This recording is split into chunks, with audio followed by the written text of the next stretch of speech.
Lejos de las promesas que le permitieron ganar el poder, el gobierno griego prepara nuevas medidas de ajuste.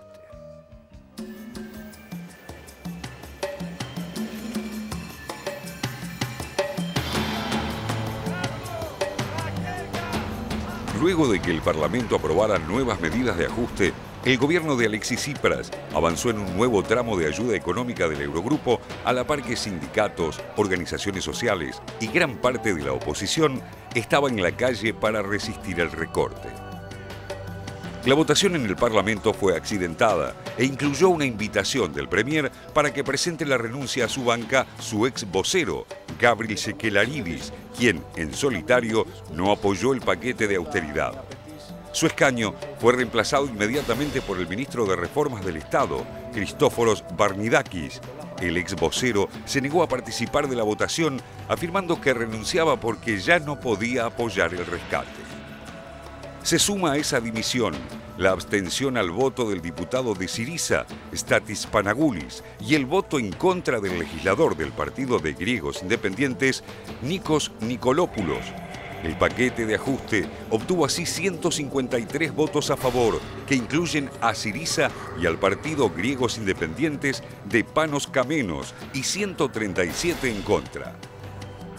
La estrecha aprobación logró desbloquear el paquete de ayuda europeo por valor de 2.000 millones de euros, así como otros 10.000 millones para el saneamiento bancario.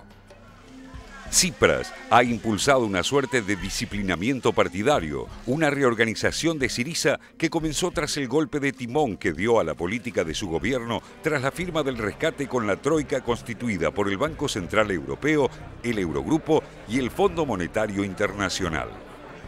Fue entonces cuando el ala más radical de Syriza, encabezada por Panagiotis Lafazanis y constituida por unos 25 diputados afines a la plataforma de izquierda y la Izquierda Internacional de los Trabajadores, abandonó el partido, participando en las últimas elecciones como Unidad Popular. En un discurso pronunciado ante el primer comité central que se celebró después de las elecciones del 20 de septiembre de 2015, Tsipras anunció que el Congreso de Renovación se celebrará a finales de febrero de 2016 y pidió a sus correligionarios adaptar el partido a las nuevas circunstancias y organizarlo de acuerdo a la nueva estructura de su base electoral. En aquel Congreso partidario, Tsipras fue claro. Afirmó que se necesita un partido abierto a su entorno y a los movimientos sociales que lo rodean, un partido abierto a lo nuevo y a la juventud. Una frase que encubría la profundización del ajuste. En el plano social, el panorama de descontento con las políticas del gobierno es extendido. El 11 de noviembre de 2015, Tsipras tuvo que afrontar una importante huelga que paralizó gran parte del país. El paro coincidió con el momento en que los representantes de los principales acreedores de Grecia realizaban una misión de supervisión de las reformas comprometidas en julio, a cambio de las que el país obtuvo un rescate de 86.000 millones de euros escalonados en 3 años.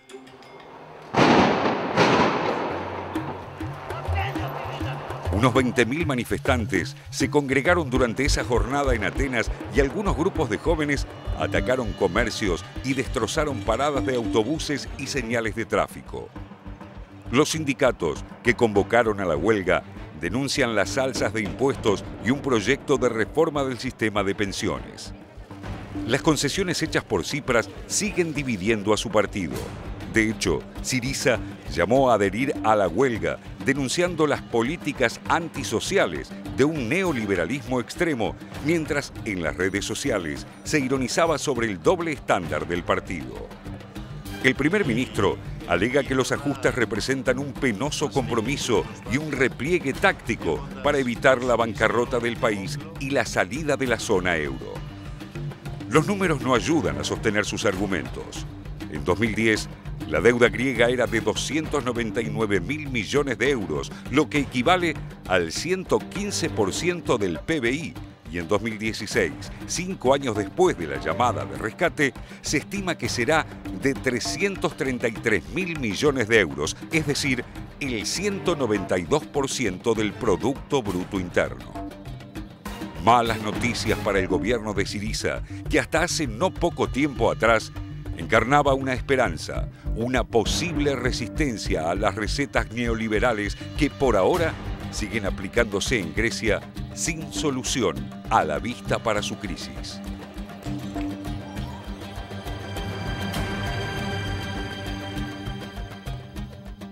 A 5 años y medio de empezado estas políticas de austeridad en este país, en Grecia, a través de aquel primer plan de austeridad que fue de mayo del 2010, los resultados parecen ser persistentes. Cada vez cae más la economía, cada vez crece más la deuda y cada vez es más imposible que en estas condiciones pueda pagarla. Esto es evidente para cualquiera, aún aquellos que están promoviendo estas políticas de ajustes. Entonces, una de las grandes preguntas que todavía se hace es ¿para qué seguir con esta política? ¿A quién beneficia o cómo se imagina alguien que propone esto, el resultado o la salida que va a tener esto? Porque evidentemente esta situación de poner a Grecia en esa vidriera, en ese lugar donde se le aplican absolutamente todas las políticas que recomienda la Troika y mostrar a la vez los resultados que tiene esto, parecería ser que en algún momento va a afectar y en forma muy severa a toda la Unión Europea y particularmente a la moneda, al euro, a la moneda única. Y sin embargo, se insiste en estas políticas.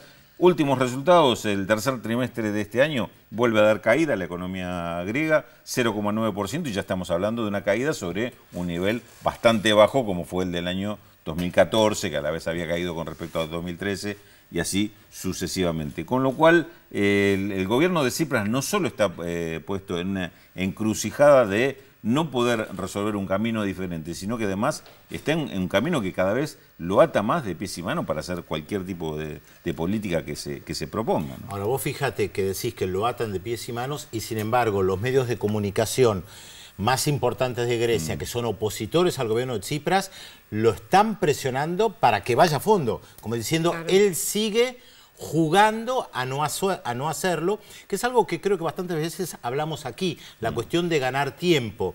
Fíjense que ahora, recién ahora, tarde podría uno pensar, para Tsipras, hay un gobierno encabezado por un socialista en Portugal, que es lo que tantas veces decíamos, claro, él estaba solo, aislado. Apuesta, ¿no? Ahora hay un gobierno que cambia de signo y en su discurso del jueves, Antonio Costa, el nuevo primer ministro de Portugal, fue clarísimo, vamos a rechazar las políticas de ajuste, en sintonía con lo que dijo Tsipras durante mucho tiempo y que no pudo resistir demasiado porque estaba solo. Claro que Portugal es otro país pequeño y pobre de Europa. Sí, ahí vuelvo a la pregunta entonces. Es decir, la prolongación de esta situación, ¿a quién le conviene? Digo, porque antes es el interrogante desde el punto de vista de quienes están provocando esta política. ¿Estás en lo político o en lo económico? No me imagino una solución separada. Claro, separada de la otra. Pero digo, esto que acabas de mencionar, el tema del cambio de signo en el gobierno de Portugal, es decir, a futuro esto convendría a aquellos que resisten el ajuste o que están pensando en una salida diferente. Y por lo menos... pero no la están provocando con esta política, este tipo de eso se verá, eso se verá. Hasta ahora, digamos, salvo Portugal, pareciera que no, porque incluso Grecia, lo que se le pide ahora a Grecia concretamente es que antes de mediados o a mediados de diciembre, o sea, nada, en 15 días, ya empiece la privatización de todo lo que sea las empresas eléctricas, o que hasta ahora estaban en manos de Estados, y una reforma más integral y a fondo de las pensiones o las jubilaciones. Pero yo estaba pensando, vos decías, ¿a quién beneficia? A veces pasa que este tipo de políticas ayuda a otras medidas que parecen que no tienen nada que ver. Por ejemplo, el caso de los refugiados. Al ser un eslabón débil Grecia y al no poder tener autonomía, no tener soberanía, no tener capacidad de decisión, por ejemplo, en este momento tiene que aceptar una cantidad de reglas de juego con respecto a los refugiados, que de otra manera no la aceptaría, porque son perjudiciales para Grecia. Claro.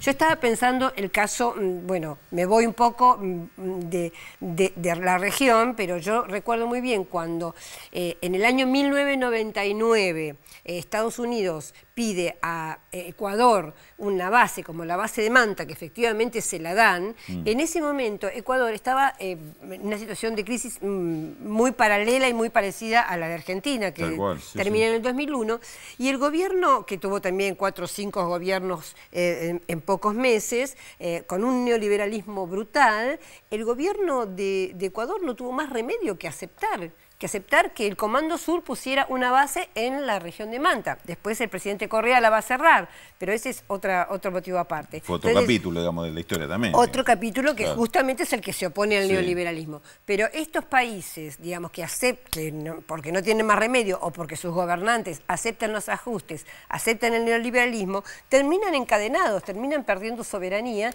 y facilitando otras políticas, por lo menos no son ni económicas, ni políticas específicas. Por eso son geoestratégicas, por eso son militares, por eso venta de armas. Pero el mismo ejemplo que vos, digo, agrego elementos, no es que tenga una respuesta única para esto, pero lo mismo que vos explicás, el ejemplo de Ecuador, de esa presión es lo que da como resultado el gobierno de Correa también.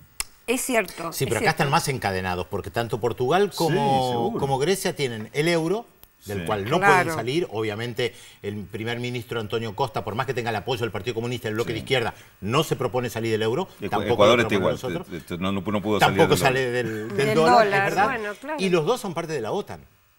Y tampoco plantean salir de la OTAN. Es más, ni siquiera Podemos hoy en España, frente a las elecciones del 20 de diciembre próximo, plantea una salida de la OTAN, siendo que muchos de los dirigentes importantes de Podemos en el pasado estaban en las manifestaciones en contra de las bases militares de la OTAN en su territorio, la base de Rota. Es que ellos tienen la famosa Constitución europea firmada en un cuarto así con 20 líderes sin ningún tipo de participación popular, porque cuando hubo participación popular la gente votó que no quería esa Constitución, entonces la firmaron, la que se conoce como la Constitución de Lisboa, la firmaron nada más que los líderes y están totalmente atados. Y termino con la idea, la venta de armas es una de las formas que tienen de tener que recibir armas, es esa. Grecia, de hecho, ha comprado varias cantidades de armas a Estados Unidos y a Alemania, que la verdad es que uno se pregunta para qué la necesitan, ¿no? Sí, sí. Félix, tenemos mensajes. Muchísimos, Telman. Rodolfo de Tandil dice que nos felicita por el programa, es el mejor en el rubro. Gracias. Corsino de Aedo, ¿por qué Rusia no ataca a los países petroleros? Alicia de Montegrande tiene información sobre un equipo de la televisión rusa supuestamente atacado en la zona del conflicto. Julio de Santa Fe dice, no es fácil de descifrar los hilos de Estados Unidos y la OTAN detrás de escena. Dice, mejor dicho, se pregunta, ¿no? Dice, no es fácil de descifrar los hilos de Estados Unidos y la OTAN detrás de escena, se pregunta Julio de Santa Fe. Es una pregunta retórica. Exactamente. Fabián de Palermo, ¿por qué no interceptan los barcos de petróleo que abastece al ISIS, al grupo? Es lo que decíamos recién, ¿no? Y Elvira de Luis Guillón no acertó con la incógnita, Pedro. ¿Y por qué no da más datos de la incógnita? Y justamente nos dio el pie perfecto de esta incógnita siempre tan fácil que nos prepara nuestro productor. A ver, atención, desde muy pequeño nuestro personaje mostró su inclinación por la música tradicional de su país, guiada por su padre. ¿Quién es? ¿Quién es? ¿Quién es nuestro personaje de hoy? 0800 444 1777 y 4535 0709. Nueva pausa y tenemos muchísima información, por supuesto, en Visión 7 Internacional hasta las 3 de la tarde. Y le adelantamos el tema que vamos a desarrollar en el próximo bloque. Colombia cerca de la paz. Luego de 3 años de negociaciones, el gobierno y la guerrilla de las FARC ultiman los detalles del acuerdo que permitiría ponerle punto final a 50 años de enfrentamientos. Luego de la pausa, el informe en Visión 7 Internacional. Ya volvemos.